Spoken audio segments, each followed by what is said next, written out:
Jaz vas bom zdaj še uradno pozdravila, ne? Pa kar začneva. Ja. Torej, gospod Vodeb, hvala, ker ste se odzvali temu vabilu in lepo pozdravljeni. Lep pozdrav. Glejte, v zadnjem času smo slišali kar precej krepkih tudi na vaš račun, glede nekaterih vaših opisov psihiatričnih mogoče profilov. Nam lahko poveste več o tem?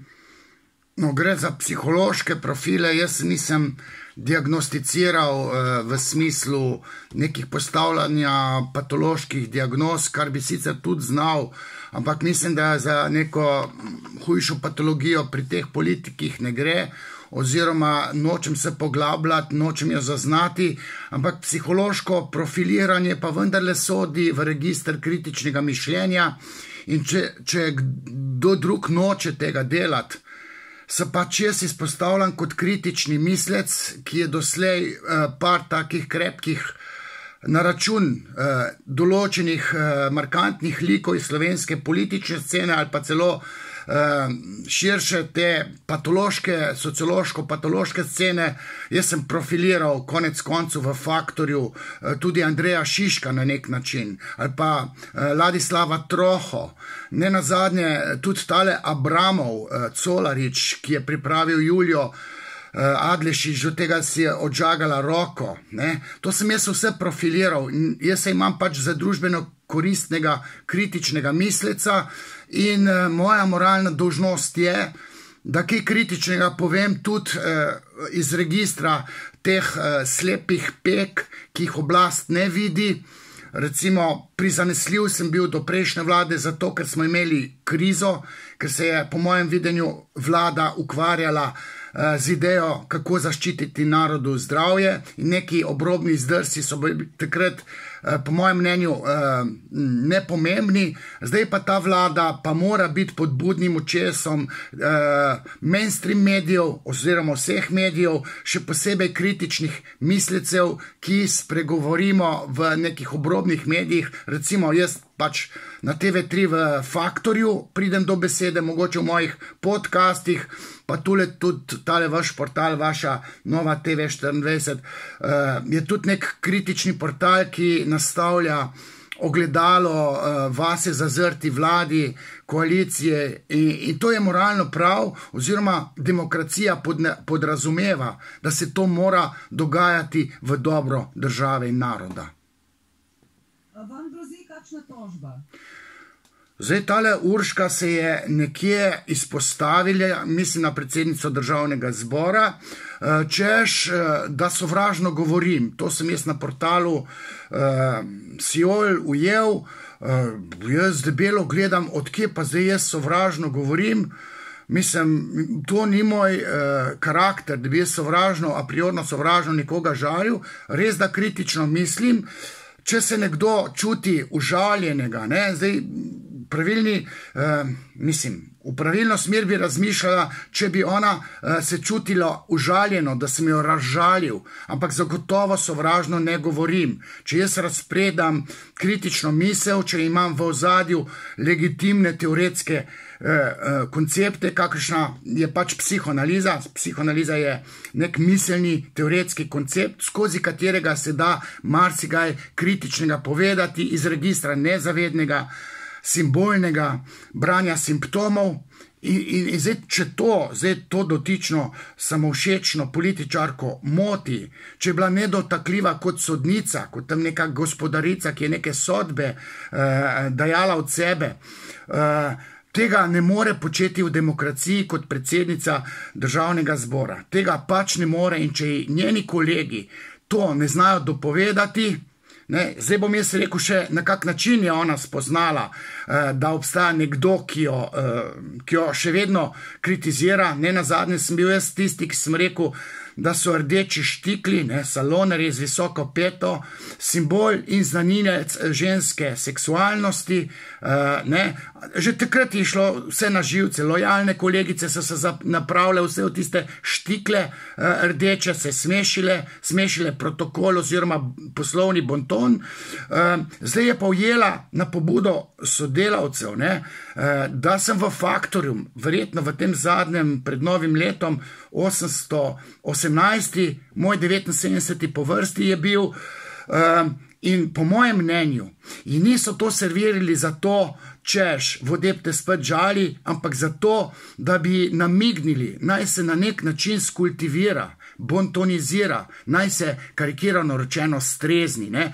Tudi ta gesta njenih sodelavcev je bila po mojem psihološkem videnju nek trik, nek ovinek, bypass, po katerem bi se tolo neukrotljivo Urško malo umirilo, ne?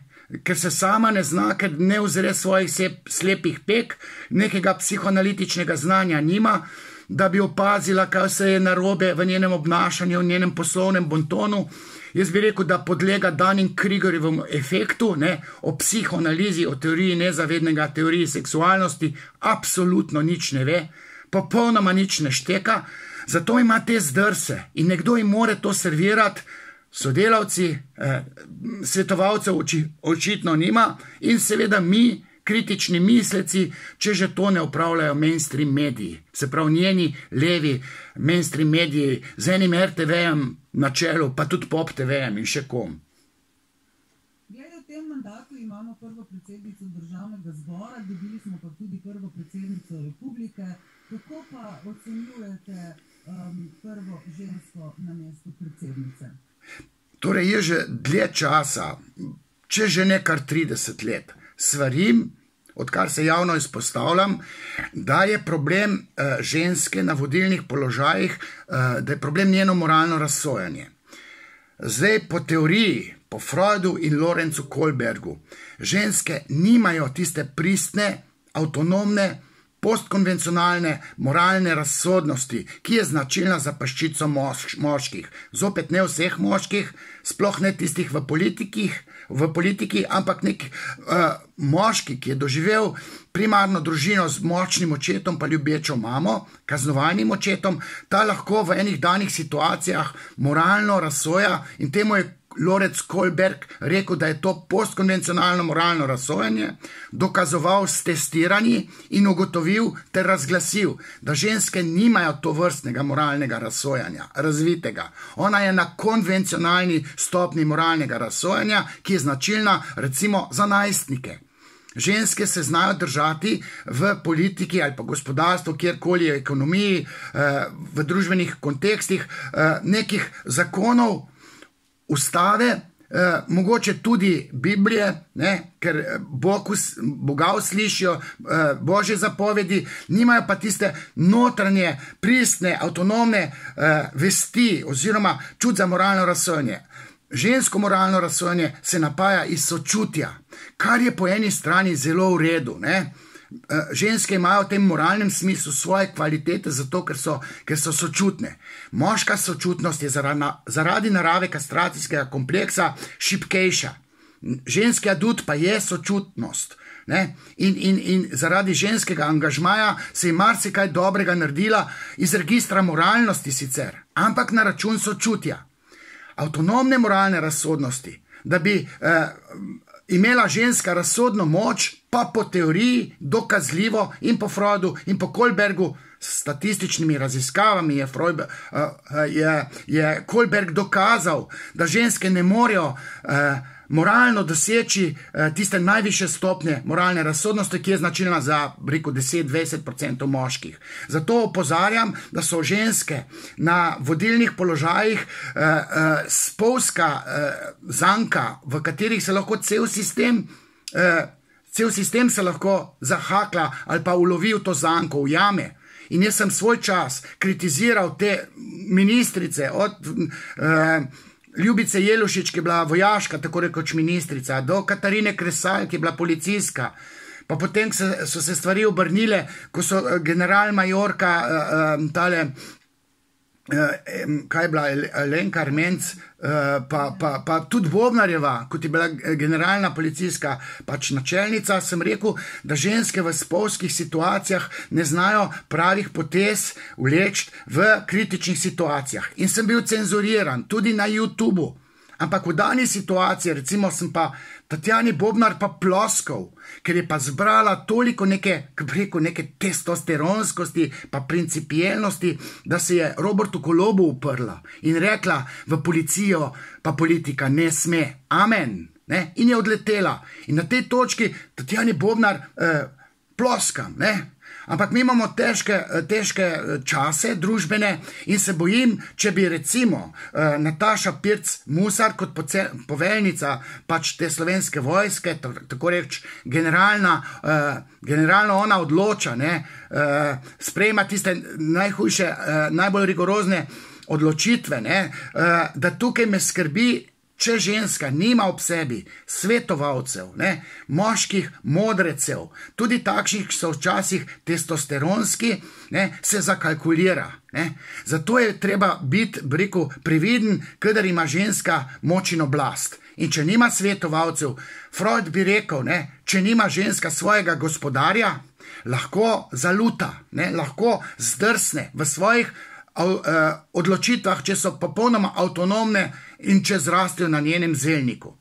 Bi pa dodal, ne, v korist ženskam, ne, da so pa ženske boljše mirovne posrednice pri sklepanju miru, recimo v Rusiji oziroma Ukrajina, Rusija, ta spor, tam bi lahko bila ženska bolj prisotna, ker bi to vojno mogoče prej neutralizirala ta konflikt. Ampak pustimo zdaj tisto tam vojno v Ukrajini, ne, v Sloveniji ima pa zdaj problem, da če ženska avtonomno svojo glavo, svojo vestjo, svojim moralnim aparatom sklepa neke sodbe, se bojim, da njena ta razsodna moč lahko ogroža na neko, bi rekel, državno varnost, če se ne konzultira z nekimi modreci, tistimi, ki imajo razsodno moč. Gospod Vodeb, hvala za ta pogovor. Hvala vam. Ok, čas je minil, zelo hitro. Super. So bila 12 minut. Hvala lepa. Hvala vam.